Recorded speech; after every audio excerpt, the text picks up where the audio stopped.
Going through a difficult time, and it was a time, and if you were going to go into their brains and hear what they were thinking, the wife's brain was going like this. He just seems so distant. No matter how much I talk, no matter how much I try to communicate, he just seems like he's off in another world. And so to try and remedy that, she said, hey, let's go out and have a romantic dinner together. And he said, sure. So they went out to dinner, and it was there at dinner.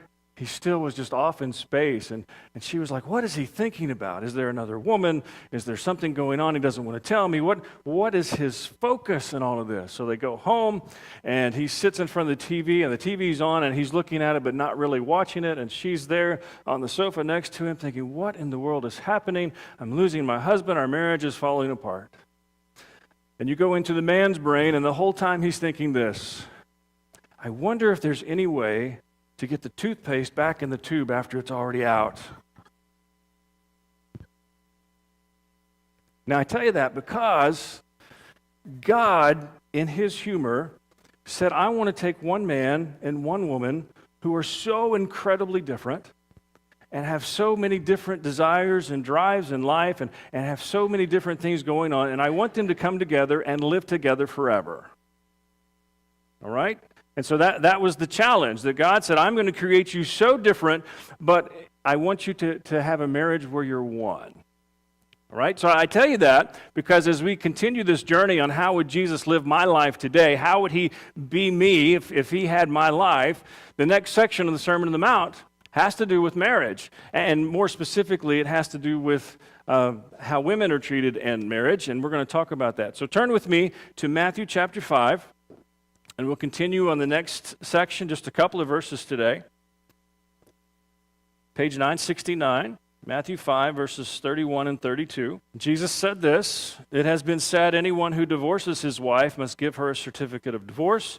But I tell you that anyone who divorces his wife, except for sexual immorality, makes her the victim of adultery. And anyone who marries a divorced woman commits adultery. Okay, there's a lot going on here, but there are a couple of overarching things that I think Jesus is teaching for his time and for ours. And so I want you to hear both of these. Right? The first one is that women should be treated with respect and honor. Okay? So please hear me when I say this, that what Jesus said that day was revolutionary for his time. It was transformational for everyone that heard it. Right? So a couple of things that are going on. He talks about the divorce certificate. And so what the law says in Leviticus is that if a man leaves his wife or chooses to divorce his wife, then he needs to give her a certificate of divorce, then allowing her to marry someone else. Now we have to understand in that culture, in that time, women had no rights, no authority, no position. In fact, they couldn't divorce their husband. They were more like property. And so the reality was, if a woman had a certificate of divorce, she probably wouldn't get remarried because she was then something, well, obviously that guy didn't want her, so why would I want her? And what happened over time, over the centuries, is that that the men were divorcing the women for any reason at all. Woke up one morning and said, no, I don't like her anymore. Probably a little exaggeration, but I don't like her anymore, so I'm getting rid of her. She cooked a bad meal. She burned the food. We're done. So this kind of thing was going on, and so Jesus says, you have heard that it was said to give a woman, a certificate of divorce. All right? But he said, whoa. That so devalues women. It so makes them unimportant. And Jesus says the whole system that you've created from this is wrong because women have more value than this. Right? But here's what Jesus said that was so revolutionary. He said, if a man gives a woman a certificate of divorce for any reason other than unfaithfulness, then he's committed adultery against her. And let me tell you how big that is. When you read the law, the way the law was written and interpreted was that a man could not commit adultery against his wife, no matter what he did. Now, a wife could commit adultery against her husband, and another man could commit adultery against another man by sleeping with that man's wife. But the husband would never be accused of adultery. That's the way they'd set it up. And so what Jesus says is, look, the system's wrong. Everybody in this relationship has value. Everybody matters. And women have value too, and you need to understand that in my kingdom, when you follow me, when you worship me, when you become my follower, women matter. And this was a huge revolutionary idea that would have blown their minds. In fact, the disciples later on, they were talking about marriage, and Jesus kind of reinforced this, and the disciples said, well, who wants to be married then? Right? It's very interesting how they said that. And so you need to understand that this was a big transition when Jesus said that women have value and are important. This would have been a totally new thinking in Jesus' day and time. So we translate that up to 2018. How would Jesus live my life? I suspect, and we've come a long way since those times, but I suspect that Jesus would live differently than the way a lot of men live and a lot of people live. Because we've really come to the point where we devalue people.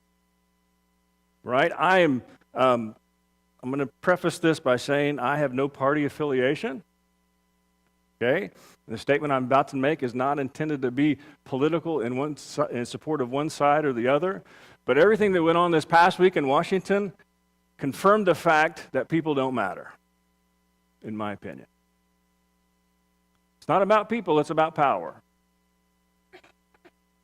And so I look at that and I saw two people. I don't know what happened, but regardless of what happened, I think it could be handled a different way. But you have two people whose lives are tainted forever the way they did it. Because the people don't matter in this. It's the politics in it. And I think Jesus would look at this and he would say, wait a minute, we've so devalued people. We've so made them unimportant. What are you doing? Because people matter more than power, matter more than things.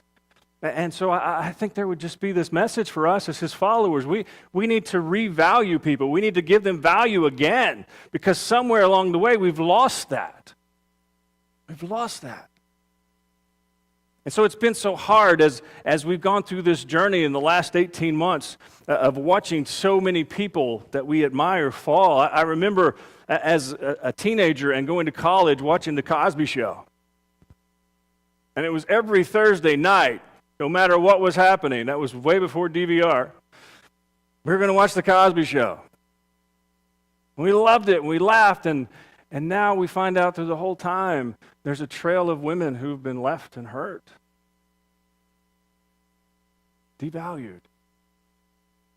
One of my favorite pastors, Bill Hybels, great ministry, phenomenal things he's done. We find out recently that he abused his power and he manipulated women and made them property instead of valuing them. Though on the surface, it seemed to value them so highly. And we see this, and we go through this journey, we watch all that's happened, and it's like, what have we done? We have forgotten that people matter. And we go back to followers of Jesus, and we see what Jesus taught. And Jesus said, people matter. People have value. And every person that you talk to, every person that you see, every person you interact with, wherever you are, whether it's at home or away from home, every one of them matters to God. All people have value, and Jesus was trying so hard to make that clear. In my kingdom, it's going to be different. Everybody's going to matter. Everybody. And I think we need to hold on to that truth, and we need to regain that truth, and we need to take the value in of people back into a dark world that has lost that value. And when we interact with people, we need to walk away, and they need to see, wow, that person valued me. That's who we need to be as followers of Jesus. And so Jesus was focusing on women and how women were put below men, and not only put below men, but put as property. And Jesus said, that's not going to work in my kingdom. That system's no good. We're going to redo this. And I think Jesus was making a very bold, a very revolutionary statement, especially for his time and even for our time. Okay, well, there's a second thing that Jesus says, and I think this is the one that's a little more obvious to us, is Jesus says is that marriage should be valued as well. Marriage should be held in incredibly high esteem. So what he says is verse 32, but I tell you that anyone who divorces his wife except for sexual immorality makes her the victim of adultery, and anyone who marries a divorced woman commits adultery.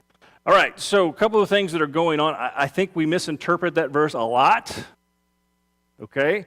And so I don't think Jesus is saying that adultery is the only reason that you can divorce someone. I do not for a second believe that Jesus would look into a woman's eyes whose husband is beating her almost to death and say, you have to stay with him. I do not believe that to be true. All right? In fact, before my daughter got married, I sat down with her soon-to-be husband, and I said, here's what you need to know. I have told my daughter, if you lay a hand on her to hurt her, her job is to find the biggest pan she can swing in the kitchen, hit you over the head, and knock you out. And then she is going to call me, and I will take care of the rest of it. And that's all you need to know. Okay? And I told him that. I've told her that. That's not his character. That's not who he is or what he would do. But I want to make it clear that I don't believe for a second that Jesus would call us to die to keep the marriage intact. Do you hear what I'm saying? So are you paying attention today? I know we've had a lot of distraction, but do you hear what I'm saying? I don't think Jesus is saying this is the only case, all right? And I want to be careful that you hear me say that.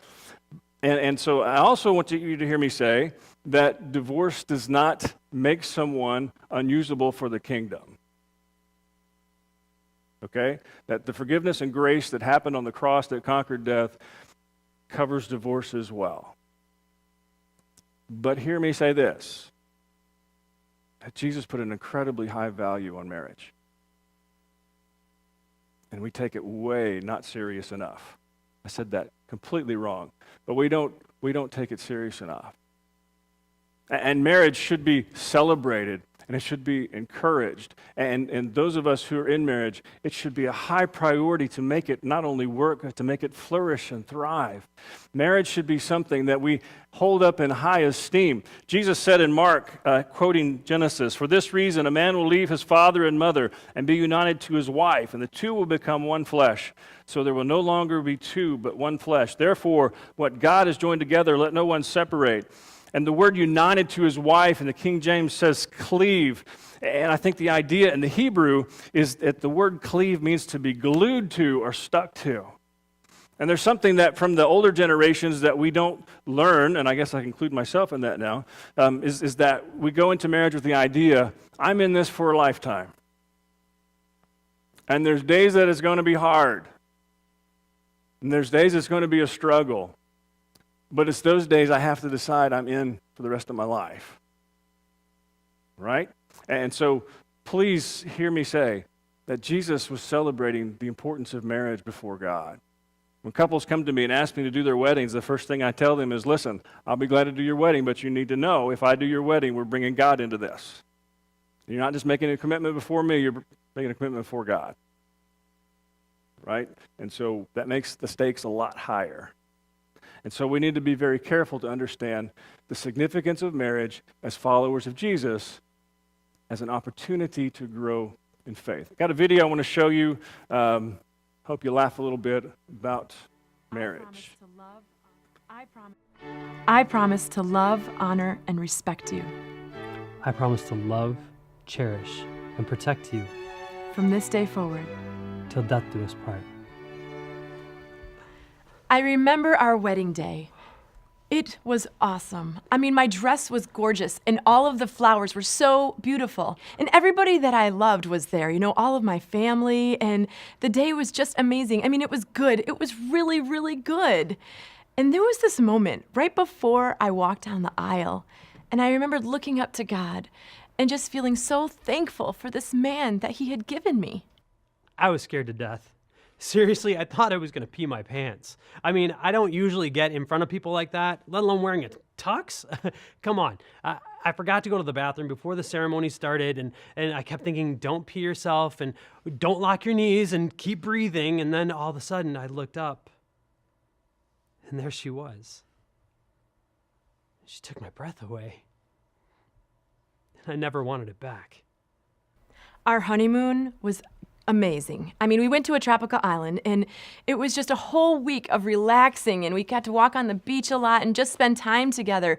We were just so in love. We went to the street vendors, and we were looking around at stuff, and we didn't have a lot of money, but I picked up this amber necklace, and I put it up against her skin. And I knew she had to have it because she was worth it. And then we went home. Once we got home, it was like something strange started to happen. I mean, it was like aliens came into our bedroom, scooped out his brain, and filled it with gummy bears. Oh, honey, are those your dirty dishes in the sink? Yeah. Okay, well, you know we have a dishwasher, right? What? Yeah, and you're really good at it too, sweetheart. Could you not interrupt me when I'm watching TV? Or at least wait till a commercial? You see what I mean? Gummy bears.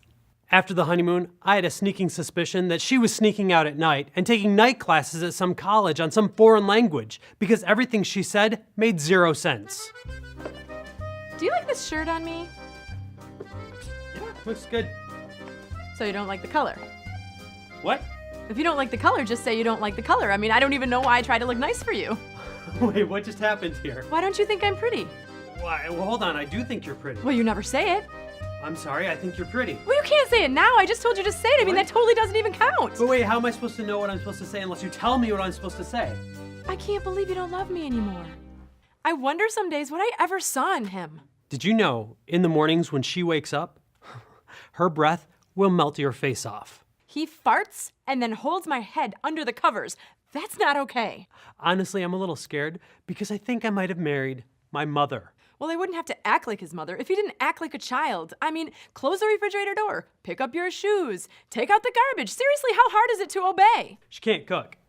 I think she's slowly trying to poison me with her food. Okay, 2 words. Road rage. 2 words. Shopaholic. Have I mentioned he still has his comic book collection from junior high? Did I mention that she still makes fun of me for having a comic book collection from junior high? He's addicted to television. She's addicted to purses. And I don't understand this, but for some reason, she manages to lose every purse she owns in the house. Seriously, how hard is it to lose something this big? I thought we were supposed to be on the same team.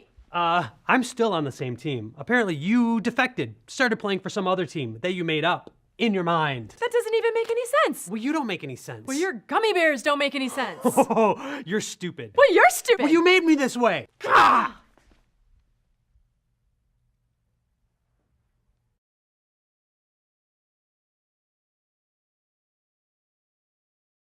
I'm sorry. I'm sorry too. The purpose of marriage isn't to make us happy. It's to make us holy as we become more like Him. I promise to love, honor, and respect you as you become more like Him. And I promise to love, cherish, and protect you as you grow to become more like Him. Like Him. Just like Him. It's not going to be easy. No, it's not going to be easy, but it is good. And anything that good is always worth fighting for.